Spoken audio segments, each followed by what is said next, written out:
Boa noite. Roubos aumentam quase 45% na cidade de São Paulo. Já os homicídios registram queda na comparação com o ano passado.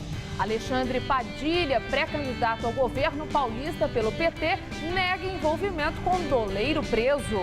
Um mutirão é montado para dar carteiras de trabalho aos imigrantes haitianos. Coronel torturado da ditadura é encontrado morto em sua casa no estado do Rio. Viúva diz que foi assassinado.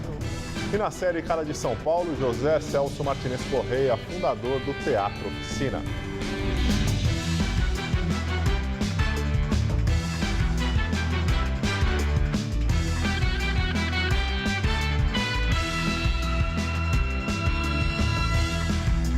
O Ministério do Trabalho em São Paulo fez um mutirão e emitiu hoje quase 88 carteiras de trabalho para imigrantes haitianos. O órgão optou por regularizar a situação dos imigrantes que já têm registro nacional de estrangeiro e visto para ficar no Brasil, para que eles possam trabalhar legalmente no país. Muitos ainda dependem de entidades para se abrigar e se alimentar.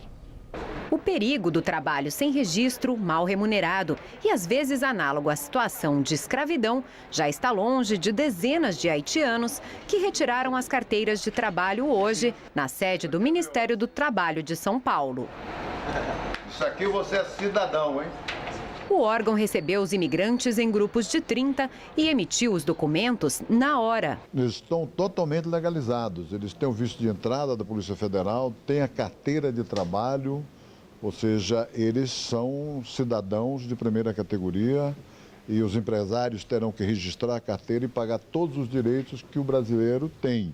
Então, esse é um trabalho de prevenção do Ministério do Trabalho para evitar a precarização do trabalho. Para Garrus, que chegou há 3 dias a São Paulo, ter a carteira em mãos representa a chance de ajudar os parentes que ficaram no Haiti. Este é um dia que estou muito feliz porque estou aqui em este país, Brasil. Hoje eu tenho esta carteira muito importante para trabalhar, para ajudar as minhas famílias. Essa é uma medida emergencial do Ministério do Trabalho em São Paulo. O objetivo principal é que eles consigam arrumar empregos o mais rapidamente possível, já que a principal dificuldade agora é conseguir alimentação e acomodação para tantos haitianos.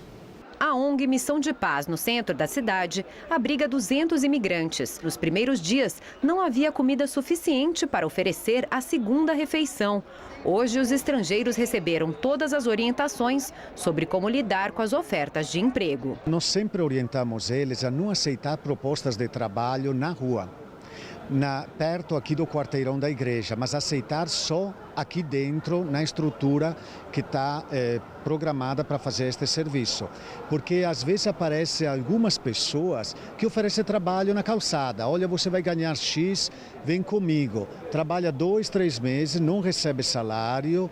O próximo passo é agilizar a entrega de quem já tinha entrado com o pedido da carteira e as segundas vias.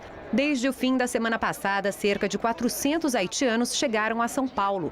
Apesar da possibilidade de uma vida melhor aqui, Labonte tem uma visão diferente sobre a grande imigração. O Brasil não está preparado para receber esse, para mim é como um tipo de invasão Haiti para o Brasil. Porque a quantidade de haitianos que chegou uma vez só em Brasil é muito impressionante. E o governo Haiti não faz nada para parar essa coisa. Homicídios diminuem, mas os roubos disparam em São Paulo. Os dados da criminalidade foram divulgados hoje pela Secretaria de Segurança Pública. Vamos falar com a repórter Sabrina Pires, que tem mais informações. Sabrina? Gabriel, os homicídios registraram queda de 12% neste mês de março.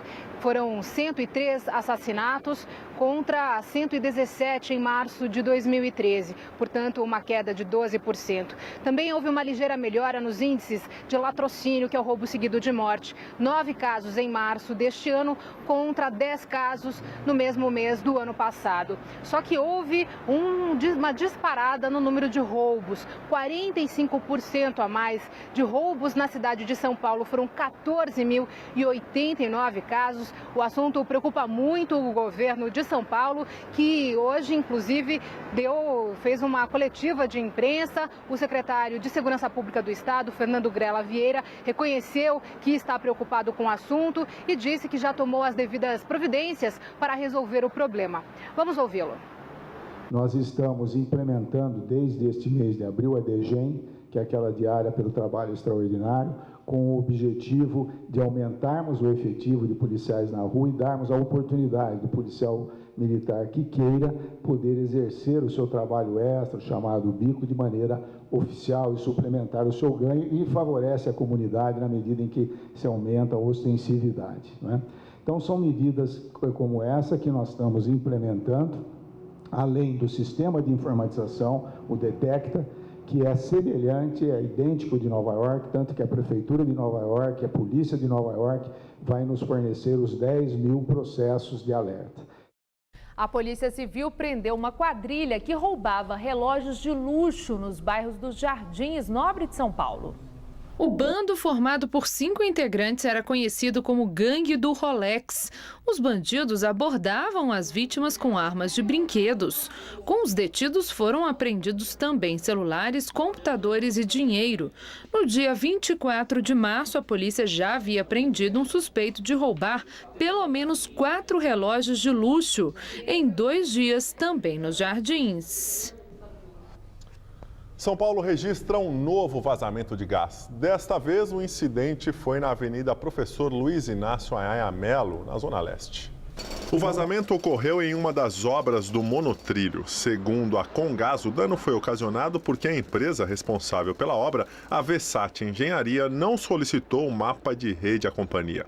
Em função do incidente, cerca de 350 clientes foram prejudicados. Por volta das 11 da manhã, o rompimento do duto já havia sido estancado. Na última quarta-feira, um trecho da Marginal Tietê passou cerca de 12 horas interditado, também por causa do rompimento de uma tubulação da Comgás. Mais um ônibus é incendiado em São Paulo. O veículo perdeu o controle e bateu em 2 casas. O caso aconteceu por volta das 11h30 da noite de ontem em Taboão da Serra, na região metropolitana.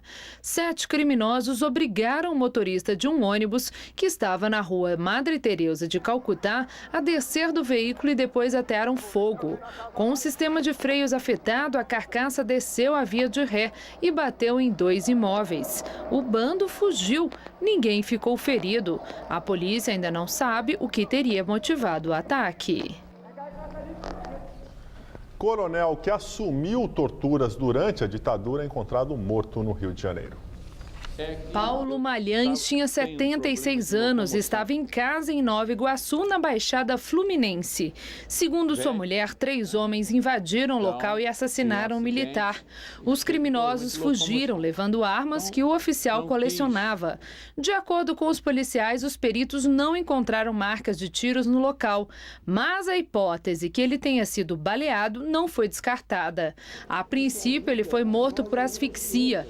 No mês passado, em depoimento à Comissão Nacional da Verdade, ele assumiu ter participado de torturas, mortes e desaparecimentos de presos políticos. Porque eu acho que eu cumpri o meu dever.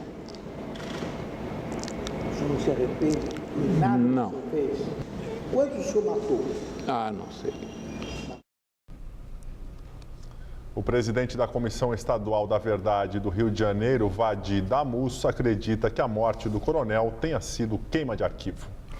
Ex-ministro da Saúde, o pré-candidato ao governo paulista pelo PT, Alexandre Padilha, nega envolvimento com o doleiro preso pela Polícia Federal, Alberto Youssef. O relatório da Polícia Federal sugere que Padilha indicou um executivo para trabalhar em uma empresa do doleiro, que seria beneficiada pelo Ministério da Saúde. Alexandre Padilha cancelou a agenda que tinha no interior de São Paulo nesta sexta-feira e convocou uma entrevista coletiva na capital para responder às suspeitas de irregularidades quando era ministro da Saúde no ano passado. Relatório da Polícia Federal apontou, a partir de interceptações telefônicas, que Padilha tenha indicado um ex-assessor para dirigir o laboratório farmacêutico controlado pelo doleiro Alberto Youssef, preso e indiciado por lavagem de dinheiro na Operação Lava Jato. O pré-candidato ao governo de São Paulo negou o envolvimento no caso. Mente quem diz que eu indiquei Marcos César Moura para qualquer laboratório privado.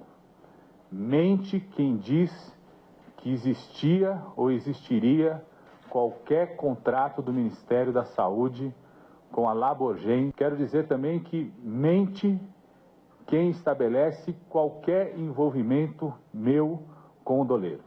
Alexandre Padilha, no entanto, confirmou que falou sobre a proposta do laboratório Laborgem com o deputado federal do PT, André Vargas. Disse que esse tipo de abordagem é comum no governo. É natural, recebi mais de uma vez de parlamentares, governadores, prefeitos, associações empresariais, pedido de apresentação de um certo laboratório que quer participar. É corriqueiro isso, acontece isso. De imediato, o ex-ministro tomou duas decisões. Constituiu advogado para conseguir o relatório completo da Polícia Federal e prometeu interpelar judicialmente todas as pessoas que usarem o seu nome em vão. Se for o caso, até mesmo o deputado federal petista André Vargas. Para o pré-candidato do PT em São Paulo, as suspeitas ocorrem sempre quando ele tenta debater problemas do Estado. Quero dizer aos meus adversários, eu não tenho medo de arrogância, eu não tenho medo de grosseria, eu não tenho medo de injúria, de envolvimento incorreto em relação ao meu nome. Para implantar o Mais Médio no país, eu ouvi muita injúria, muita mentira. Se alguém pensa que eu tenho medo de cara feia, de envolvimento incorreto do meu nome, vai passar a me conhecer. O deputado licenciado André Vargas, do PT do Paraná, disse que vai responder a todos os questionamentos e que vazamentos seletivos e fora do contexto não podem servir para qualquer pré-julgamento. Ele afirmou ainda que o ex-ministro Alexandre Padilha não indicou ninguém para o laboratório Laborgem. A oposição deve apresentar requerimentos na semana que vem, pedindo explicações de Padilha. Até 2030, São Paulo deve abrigar mais idosos do que jovens. O levantamento é da Fundação Sistema Estadual de Análise de Dados. Por isso, a procura por cursos de cuidadores vem crescendo na cidade. Eles vieram por razões diversas, mas todos interessados em aprender a cuidar melhor dos idosos. Dona Albertina veio buscar conhecimento para cuidar dos próprios pais. Eu sinto que eu preciso ter uma autoridade, né? Então, assim, para você fazer um bom trabalho, você tem que ter uma experiência, né? E, assim, ter noção das coisas que você realmente faz sem ter culpa. Para o enfermeiro, as dicas vão servir para se especializar ainda mais num segmento que só tende a crescer. Eu pretendo trabalhar como home care, que é aquele cuidador que vai à casa do idoso, de repente passa um período de 12 horas, ou durante a noite, ou durante o dia, e dá o auxílio que o idoso precisa naquele momento. O curso tem duração de 8 horas e foi idealizado pela psicóloga Maria Elizabeth. As dificuldades e os desafios surgiram em casa, quando precisou cuidar do pai. Não é profissionalizante para o mercado de trabalho. A gente capacita essas pessoas para distingui-los, sobre eles saberem a diferença entre envelhecimento e o que é uma doença. As aulas são oferecidas de graça e o aprendizado vem por meio de várias dinâmicas de grupo. Não há uma fórmula, não há uma receita, não é um bolo que se está ensinando a fazer, né? Então a gente não pode ensinar tudo que esse cuidador pode fazer. Mas o que é importante é que ele sempre esteja atento ao que acontece no dia a dia. O teatro também ajuda a entender melhor esta etapa da vida. Com uma roupa mais pesada e um óculos que dificulta a visão, Dona Dila experimenta a sensação de ter mais de 80 anos de idade. Com toda aquela dificuldade motora, aquele problema de audição, de visão, realmente nos faz pensar muito como vamos precisar de cuidados de todos. Segundo a Organização Mundial de Saúde, até 2025, o Brasil será o 6º país do mundo com o maior número de idosos. Em 2060, a expectativa é que sejam 58 milhões de pessoas acima dos 60 anos, 27% da população brasileira. Maria Lúcia fez o curso de cuidadora e agora se tornou ainda mais fundamental na vida de seu Floriano, de 86 anos, e Dona Idília, que está com 82. Então o curso foi de extrema importância para mim. E se hoje em dia meu sogro, que há 1 ano atrás teve um AVC, está nas condições que ele está, foi graças ao que eu aprendi no curso. E graças ao que eu aprendi no curso, eu também pude orientar a minha família, que estavam todos perdidos. Não me falta nada, graças a Deus. Então, principalmente a minha família. Para saber a data do próximo curso, é só mandar um e-mail para o seguinte endereço: inscrição, sem o cedilha, cuidadores@gmail.com. No Vaticano acontecem os últimos ajustes para a canonização dos papas João Paulo II e João XXIII. A celebração acontecerá no domingo e muitos turistas já chegaram ao Vaticano para participar do evento. Mais de 1 milhão de fiéis são esperados para a cerimônia, por isso a segurança foi redobrada. Hoje pela manhã, os últimos ajustes eram feitos. Mas na cidade de Chievo, um jovem italiano morreu ontem esmagado por um crucifixo gigante. A estrutura de madeira com uma imagem de Jesus Cristo desabou e atingiu o rapaz. O monumento havia sido erguido em 2005 para lembrar a visita do Papa João Paulo II à região. Outra pessoa ficou ferida. A capital paulista teve mais um dia típico de outono. Nebulosidade variável, temperaturas amenas e garoa agora à noite. Nesse momento, os termômetros da cidade marcam 19 graus e vai esfriar mais. Podemos ter recorde de frio nas próximas madrugadas. E o que todo mundo quer saber é como fica o tempo no fim de semana. A Mariana Armentano traz os detalhes da previsão para o estado de São Paulo e todo o Brasil. O dia vai começar bem gelado em quase todo o centro-sul do Brasil.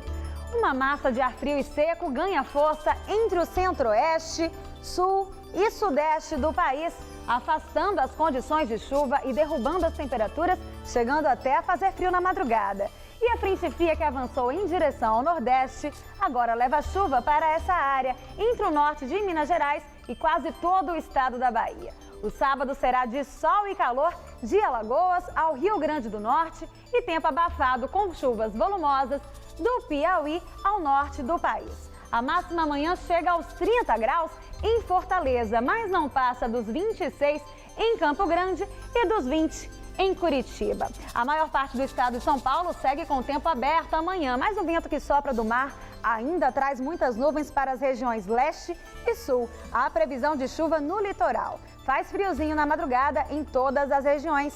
Em Ribeirão Preto, a máxima vai aos 27 graus. Na faixa leste do estado, as temperaturas ficam mais amenas e o dia pode amanhecer com névoa, principalmente na região do Vale do Ribeira. A máxima não passa dos 23 graus em São José dos Campos e também no litoral. Aqui na região metropolitana, as temperaturas também não sobem muito, mas não há previsão de chuva.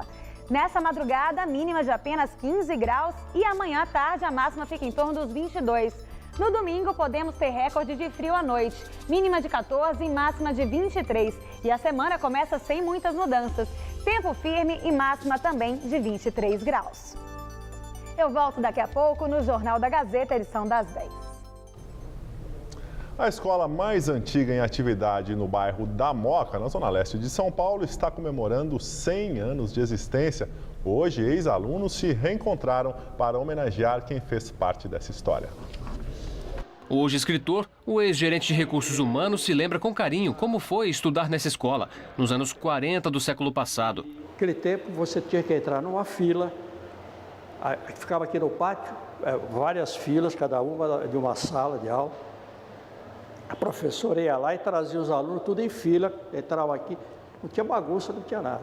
Em 2014, Euclides completa 80 anos de vida e o antigo grupo escolar festeja seu centenário de fundação. muita gente passou por aqui. Quando minha irmã me trouxe no primeiro dia de aula, eu morava na rua Tabajaras nessa época, pertinho da Curupacé, mas vir sozinho era um pouco complicado, né? Então ela me trouxe o primeiro, segundo, terceiro dia, depois já comecei a vir sozinho. Então a gente lembra bem do guarda municipal, era a guarda civil que chamava na época, que atravessava a rua, a gente. Então a gente lembra disso tudo com os amigos, rever os amigos aqui, daqueles que a gente estudou junto, começou a jogar na várzea junto, jogar futebol. Isso é muito emocionante.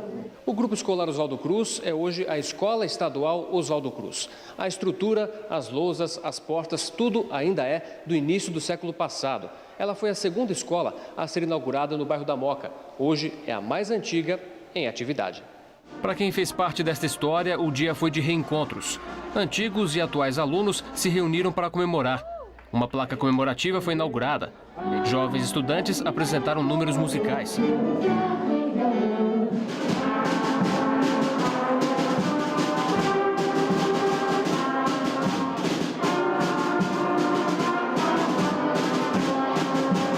Nesses corredores e nessas salas de aulas, muitas histórias foram vividas. A importância desse ensino tradicional na Moca atraiu Ângela para trabalhar na escola. É uma responsabilidade muito grande, né? Mas é um prazer também. A educação ela é vibrante, ela é viva, ela acontece todo dia. Num dia de encontro de gerações, os mais novos sabem que aqui podem aprender muito. Tenho certeza que um dia, se eu estiver lá na frente, com certeza ainda vou lembrar daqui com muito carinho, né? Porque aqui que eu tive o primeiro passo, né? Que eu dei o primeiro passo para a vida, assim, foi aqui.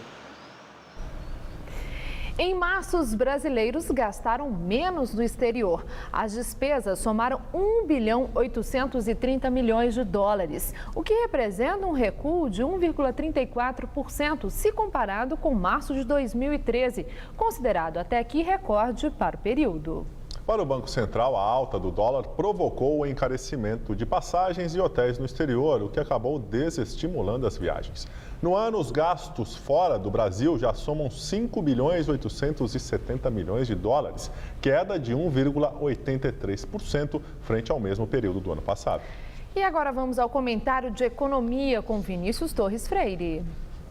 As fábricas de carros começaram a anunciar algumas demissões ou férias coletivas. Não foi uma, não foram duas, foi uma dúzia de montadoras. As empresas que fornecem peças e serviços para as montadoras também demitem. Começou uma crise? Para as montadoras, a situação ficou menos fácil, apesar de todas as ajudas do governo que elas recebem. Até agora, as vendas de carros caíram 5% neste ano, em relação ao começo de 2013. A produção de veículos diminuiu 8% no primeiro trimestre. Tombo feio. O que está vendo?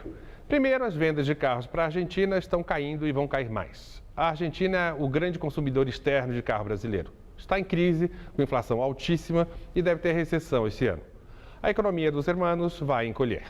Segundo, muita gente aqui no Brasil comprou carro nos últimos anos, por causa das reduções de impostos e das facilidades de crédito. Agora tem mais gente endividada, com carro na garagem e o crédito está mais difícil, pois os bancos não querem emprestar muito para financiar veículos. Esse tipo de crédito deu muita inadimplência, atrasos e calotes.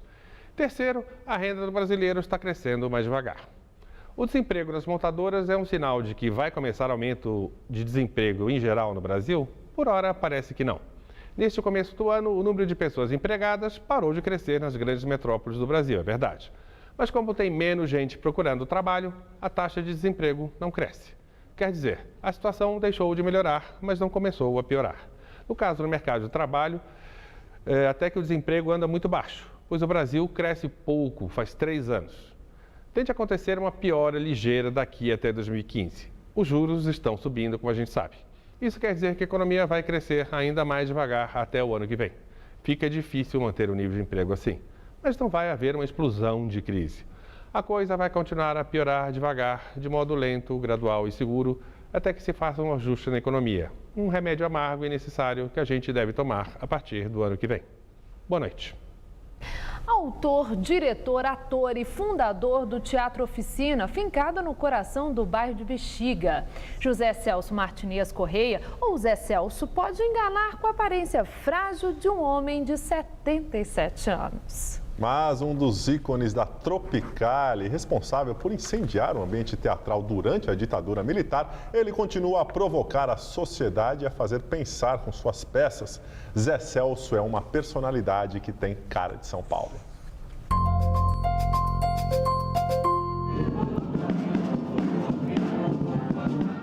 Atores em cena para dar movimento ao novo texto. Amor e Cacilda, 64, o Robocop. Essa peça nós fizemos especialmente para dia 1º de abril, no dia dos 50 anos do golpe, não é? O musical fala da ditadura de ontem e das manifestações de rua de hoje. Toma como argumento o equipamento de proteção que a polícia carioca vai usar durante a Copa. Uma espécie de uniforme Robocop. Quando eu vi o Robocop para proteger a Copa do Mundo das manifestações, eu fiquei muito chocado e percebi que 64 continua. Dos 77 anos de idade, 55 foram vividos à frente do Oficina, o grupo de teatro que nasceu na Faculdade de Direito, que Zé Celso Martinez não chegou a concluir. Ator, diretor, dramaturgo, estreou no teatro uma cena engajada de resistência, de ousadia. Sentiu o peso dos anos de chumbo ao fazer do espetáculo um manifesto. Original, irreverente, provocador, abusa da sexualidade explícita e chegou a ser censurado pela nudez, do elenco e das ideias incendiárias. Inaugurou no palco estilo que desconstruiu a plateia. O teatro não ficou mais aquela sala de visita no palco. O teatro está aberto para tudo que é esse teatro aqui que a gente faz, não é? É um teatro musical, mas um musical de incorporação da vida, do mundo. Conceito que aparece na arquitetura do Teatro Oficina, no bairro do Bexiga. Lina Bobardi, que também desenhou o MASP, projetou um palco passarela, por entre galerias dispostas em 3 andares. Ao cruzar a porta de entrada, é o público que entra em cena. O palco está em qualquer lugar, na verdade em todos. Durante o espetáculo, os atores se misturam aos espectadores. O teatro inteiro é o cenário. A função do teatro é arrebatar, é você sair do teatro com a noção de que você tem poder. Você não é uma porcaria qualquer jogada fora. Depois de anos de batalha pelo espaço que ocupa há décadas, Zé Celso enfrenta agora uma nova ação movida pelo grupo Silvio Santos. É pela reintegração de posse do terreno do entorno, também tombado e onde acontece parte das encenações. O futuro é sempre cheio de planos, na arte de representar a vida. Eu não quero me arrepender de nada até morrer. Eu quero continuar exatamente exercendo essa bruxaria científica, poética que é o teatro. Violência no Rio de Janeiro. Hoje, a Anistia Internacional divulgou nota pedindo esclarecimento da morte do dançarino Douglas Rafael da Silva DG. Segundo denúncias recebidas pelo órgão, a cena do crime teria sido adulterada. A Anistia Internacional também pediu que seja reconhecida a necessidade urgente de mudanças estruturais na organização das polícias. Ontem, uma passeata depois do enterro do dançarino fechou as vias e o comércio de Copacabana. O protesto terminou em confusão e a polícia militar chegou a usar spray de pimenta e bombas de efeito moral. O clima ficou tenso no mesmo local onde, na terça-feira, um outro protesto terminou em quebra-quebra e com a morte de um homem. O corpo do dançarino Douglas Rafael da Silva foi encontrado na terça-feira em uma creche no Morro Pavãozinho. Amigos e familiares acreditam que o rapaz de 26 anos teria sido confundido com um traficante e depois espancado e morto pelos PMs. O exame de corpo de delito confirmou que DG foi atingido por um tiro nas costas. O laudo do IML também indica que DG tinha várias escoriações no rosto, tórax, joelhos, cotovelos e punhos. A Polícia Civil disse disse que já sabe o caminho que foi percorrido pelo dançarino antes de morrer na madrugada de terça, que os 10 policiais que participaram da operação já foram identificados e que o caso está sendo investigado. E agora vamos às notícias do esporte com Gabriel Cruz e Celso Cardoso. Copa 2014, secretário-geral da FIFA falou hoje em um encontro com membros do COL e do governo federal no Rio de Janeiro. Jerome Valcke se mostrou mais relaxado em relação ao Mundial aqui no Brasil. Gabriel Valcke, que já criticou muito o andamento das obras no país, minimizou possíveis problemas com a segurança durante o Mundial. Valcke foi questionado sobre os recentes tumultos que ocorreram em Copacabana, no Rio de Janeiro. Tivemos um momento triste no Rio, desculpa, mas do jeito que você apresenta o quadro, parece que aconteceu uma revolução no Brasil. Parece que o Exército deveria intervir, ir às ruas. A organização da Copa nunca esteve em risco. Não existe um país no mundo que não tenha problemas, disse Valcke. Copa do Mundo foi o assunto também para Ronaldo Nazário na tarde de hoje. O ex-jogador participou de um evento de gestão esportiva em São Paulo, mas futebol não foi o único assunto abordado pelo fenômeno. Membro do comitê organizador da Copa, ele não poupou críticas aos políticos brasileiros. Não sou político, não. Não é político, né, Ronaldo? Mas discursa como tal ao falar sobre o país do futebol e da corrupção. A gente está traumatizado, o povo está traumatizado com os políticos corruptos, com uma série de situações que a cada dia aparece uma nova e fica todo mundo revoltado. Membro do comitê organizador da Copa, Ronaldo acredita no legado. Nós vamos ter 12 novos estádios, nós vamos ter nas 12 cidades-sede grande investimento de infraestrutura, rede hoteleira. Defende os interesses da dona FIFA. As pessoas falam, mas a FIFA está tendo lucro. Mas, meu Deus, qual empresa privada não quer lucro? Critica, é claro, possível roubalheira da qual garante não participar. Não sou eu que faço auditoria, não sou eu que realizo contratos, não sou eu que contrato ninguém. É irônico ao responder a seguinte pergunta. O assunto é gestão de negócios no esporte. Eu queria saber de você se a CBF é uma boa gestora do futebol brasileiro, não no que tange à seleção, e sim aos clubes que disputam aqui os campeonatos. Você tem dúvida? Precisa da minha opinião? Já sei até o título amanhã, manchete. Fala ou não fala, meu Deus.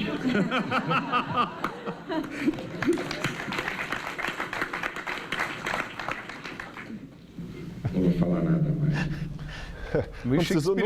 Não precisou falar. Falo ou não falo? Não precisou falar. Melhor claro se ele tivesse ali, né? falado, né? Da margem à imaginação, por mais óbvio que pareça, seria interessante que ele falasse, mas... Ele não quis criticar diretamente a CBF? Exato. Você acha que foi isso? Não, ele só não quis realmente fazer parte, nas vésperas de Copa do Mundo, com uma postura muito rigorosa diante da entidade máxima do futebol brasileiro. Mas é um Ronaldo como raramente se vê. O Ronaldo tem sido muito chapa branca, até porque ele faz parte da organização, não tem sido muito contundente. Mas na hora de falar de política, ele foi realmente contundente e também não aliviou para a CBF, não. Ele omitiu, mas deixou a ideia presente. Tá certo.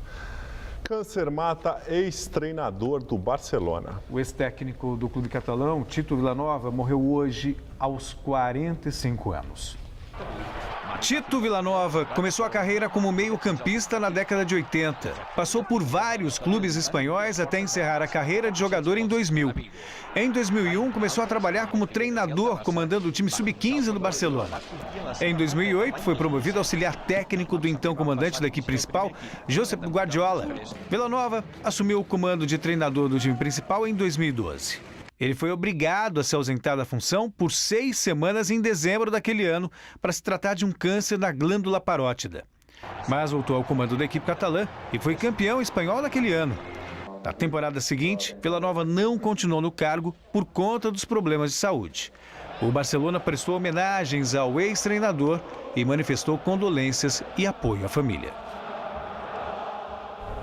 Segunda rodada do Campeonato Brasileiro acontece neste final de semana. 2 jogos abrem a jornada já neste sábado. Amanhã, às 6h30 o Coritiba enfrenta o Santos no Couto Pereira. Às 9h, o Palmeiras tem compromisso com o Fluminense no estádio do Pacaembu. No domingo, às 4h, o Botafogo recebe o Inter no Maracanã. Em Uberlândia, o Cruzeiro tem pela frente a equipe do São Paulo. O Vitória encara o Atlético Paranaense no estádio Pituaçu, em Salvador. E no Pacaembu, o Corinthians faz o confronto diante do Flamengo. Às 6h30 o Goiás pega o Criciúma em Itumbiara. Na Ilha do Retiro, o Sport Recife tem encontro com a Chapecoense. O Figueirense enfrenta o Bahia em jogo marcado na Arena Barueri. E fechando a rodada, o Atlético Mineiro visita o Grêmio em Porto Alegre. E a novela sobre a Portuguesa teve hoje mais um capítulo. O procurador-geral do Supremo Tribunal de Justiça Desportiva pediu a exclusão da Lusa da Série B do Campeonato Brasileiro. Era só o que faltava, né? O motivo do pedido foi o abandono de campo na partida contra o Joinville na semana passada. A Portuguesa teria deixado o campo após receber uma liminar que devolveria os pontos perdidos no Campeonato Brasileiro da Série A de 2013. De acordo com o procurador Paulo Schmidt, ao fazer isso, a Portuguesa infringiu parágrafos do Código Brasileiro de Justiça Desportiva e um artigo do Código Disciplinar da FIFA. Além da Portuguesa, também foram denunciados o técnico Argel Fux, o presidente Lídio Lico e Marcos Rogério, filho dele e representante da Lusa na partida. Mais um capítulo. Mais um capítulo. Agora, cair para a terceira divisão já é demais, né? Valeu, Celso. Bom final de semana. Boa noite. Tchau, tchau. Obrigado. Até segunda. Estela, com você? E agora vamos ao comentário de cultura com César Job. 2 textos de grandes autores teatrais e uma montagem que vale ter um outro filme do tema estão em cartaz na cidade. O texto mais famoso é Quem Tem Medo, de Virginia Woolf, de Edward Albee, que vem sendo montado em São Paulo desde Cacilda Becker nos anos 60. Desta vez, a empreitada, que nunca é fácil, é de Zezé Polessa e Daniel Dantas, como Martha e George, o casal de meia-idade que se degladia enquanto fica atolado numa vida sem perspectivas numa universidade dos Estados Unidos. Ana Kutner e Heron Cordeiro formam o jovem casal de visitantes enredado na guerra conjugal dos hospedeiros. Albee, com 86 anos, é considerado um dos mais importantes dramaturgos do teatro moderno americano. Teve várias peças encenadas com sucesso, mas esta continua sendo seu trabalho mais aplaudido. A montagem, dirigida por Vitor Garcia Peralta, chega do Rio cheia de prêmios. A produção requintada, com cenários de Gringo Cardia, se instala a partir de hoje por 3 meses no Teatro Raul Cortez. Outro texto importante em cartaz é Os Belos Dias, no original Happy Days, do autor irlandês Samuel Beckett. Com Esperando Godot, este é um dos textos que fizeram de Beckett um dos mais influentes autores do século XX. A montagem atual tem tradução e direção de Rubens Rucci, que é um especialista em Beckett, e está em temporada no Sesc Santana até o dia 18 de maio. Coincidentemente, o texto tem a mesma idade do de Albee, só que foi na época muito mais vanguardista. Todas as peças de Beckett ainda o são. Nesta, uma mulher está enterrada até a cintura num pequeno monte e se dedica a tarefas cotidianas como se sua situação fosse normal. A situação de imobilidade surge em outros textos do autor como uma metáfora. O papel de Winnie é da atriz gaúcha Sandra Dani, que divide o palco com Luiz Paulo Vasconcelos. Fernanda Montenegro fez 2 vezes esse papel, em 1970 e novamente em 95, quando dividiu o palco com o marido Fernando Torres. E quem também está em cartaz na cidade é o autor Neila Torraca, com a peça Entre Dentes, que está no Teatro do Sesc Consolação. Com texto e direção do sempre polêmico Gerald Thomas, o espetáculo marca o encontro de um islâmico radical e um judeu ortodoxo no Muro das Lamentações em Jerusalém, onde iniciam um embate de ideias. Interessante e atual. Boa noite. A seguir, Estados Unidos vai mandar navio para auxiliar nas buscas das vítimas do naufrágio na Coreia do Sul. 185 mortes já foram confirmadas. E a poluição na China? Tempestade de areia interrompe trânsito e cancela voos nas regiões sul e noroeste do país.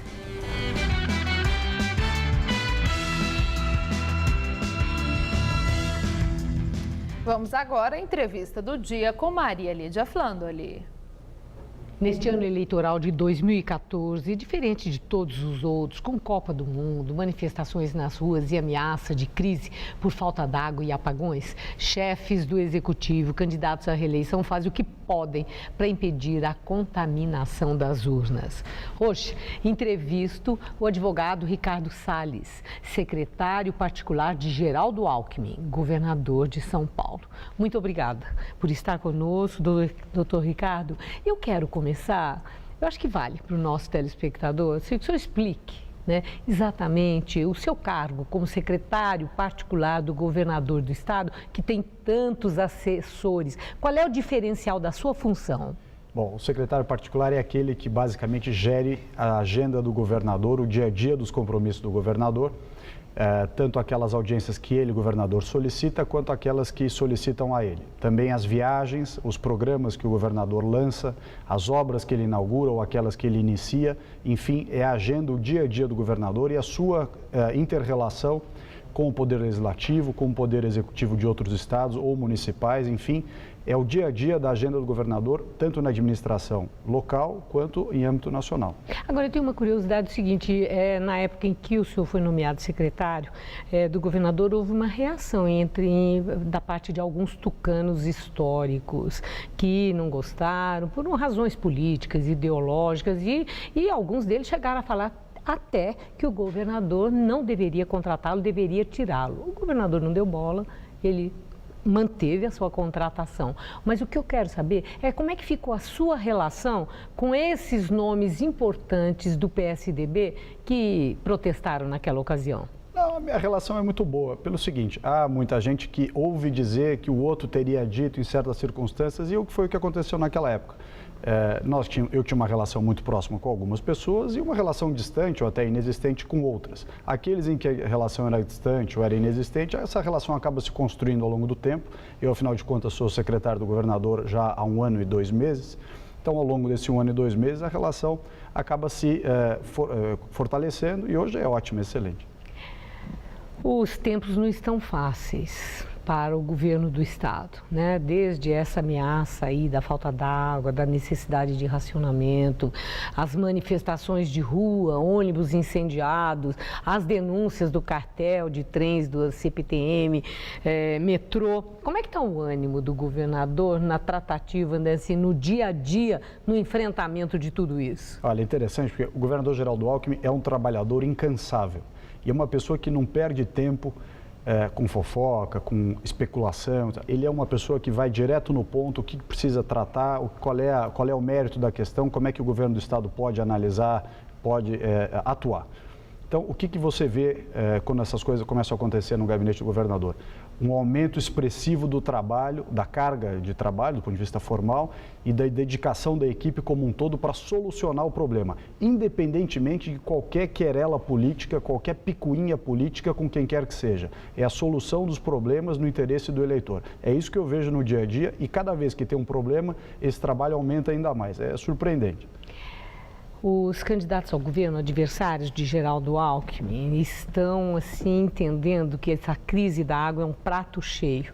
Eu já entrevistei vários deles, eu diria que quase todos aqui no Jornal da Gazeta, e invariavelmente vem a crítica de que faltou investimento por parte do PSDB, do próprio governo Alckmin, na questão da água e inclusive medidas de prevenção. Já uma contenção, um tipo de racionamento que antecedessem o pico da crise e também campanha para o uso racional da água.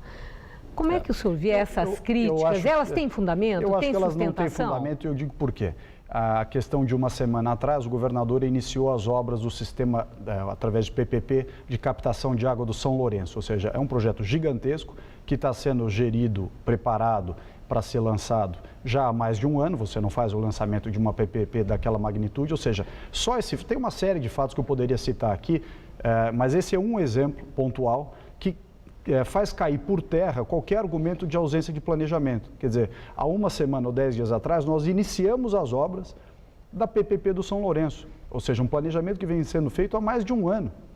Agora, realmente, a legislação federal, estadual, de respeito ao meio ambiente, a lei de responsabilidade fiscal, a preocupação com os orçamentos, enfim. O governo do Estado de São Paulo é, se não o único, um dos poucos governos estaduais em que os orçamentos são cumpridos, os prazos são cumpridos, a legislação ambiental é obedecida à risca. Então, aqui não tem obra feita por demagogia, não se faz obra por marketing, se faz obra de trabalho. E o exemplo da PPP do São Lourenço é um deles. Agora, a questão do tempo, chuva, etc., é algo que está além do controle do governador e de quem quer que seja o governador, que seja a falta de chuvas. Então, houve um agravamento do problema pela falta de chuvas, não por falta de planejamento. Isso não é verdade e esse exemplo que eu citei demonstra isso. Agora, a questão ainda dos adversários políticos, né? Aqui em São Paulo, eles falam que é tempo demais. 20 anos de PSDB no governo traz uma fadiga, um esgotamento e chegou a hora de renovação e de mudança. Por outro lado, Aécio Neves fala a mesma coisa do governo federal, que o tempo do PT já passou, já se esgotou e que já é hora de renovação e de mudança.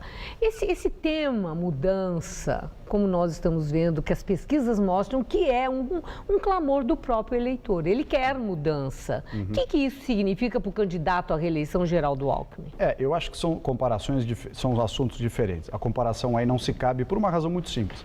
Ao longo de 12 anos de governo do PT no nível federal, nós estamos recebendo um país com inflação alta, descontrole de preços, Petrobras quebrada, uma série de escândalos de mensalão e etc. Esse agora da Passadina e outros mais.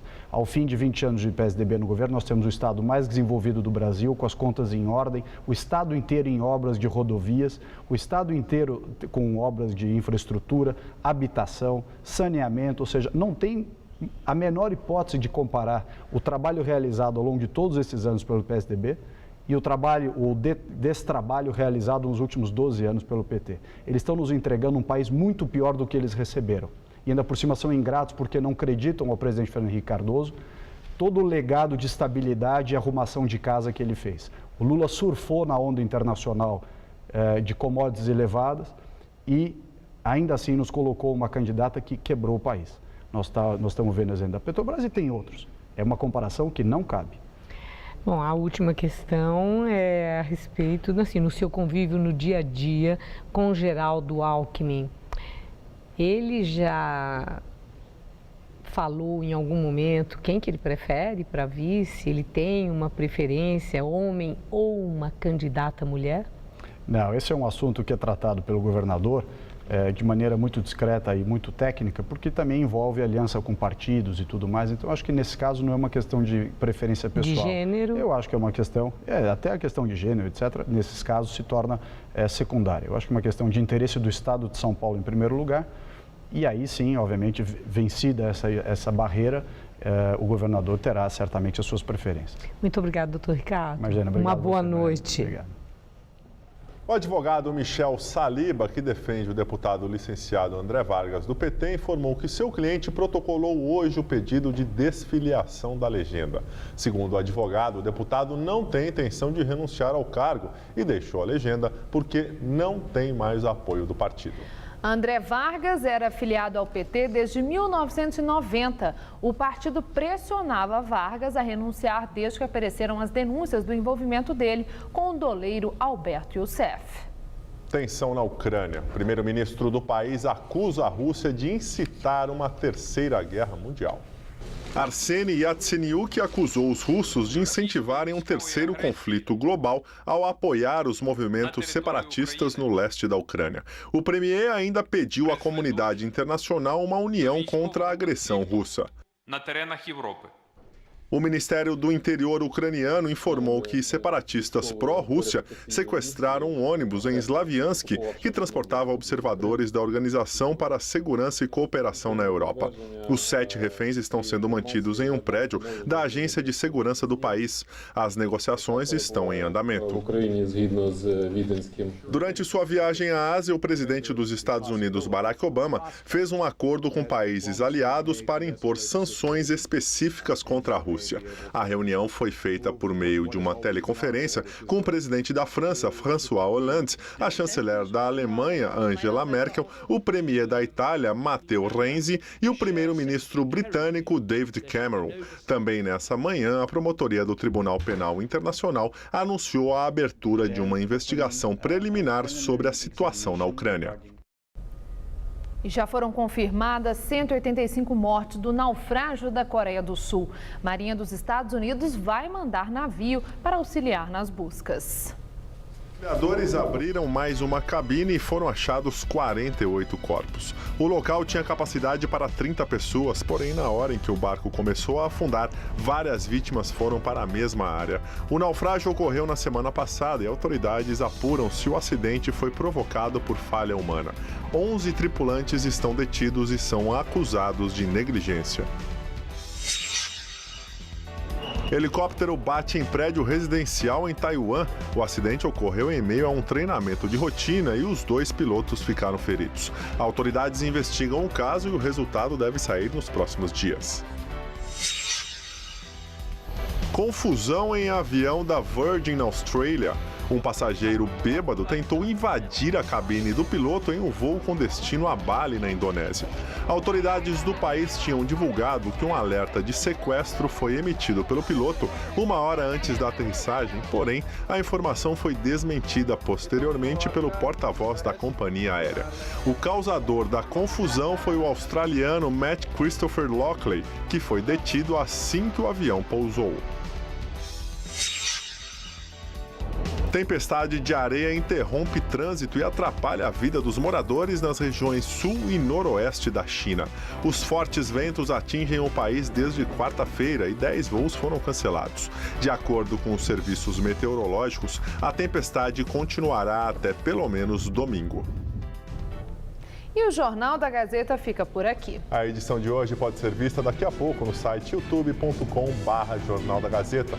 Mais notícias no Jornal da Gazeta, edição das 10. Uma boa noite, um excelente final de semana. E o Jornal da Gazeta volta amanhã às 19 horas. Um ótimo fim de semana.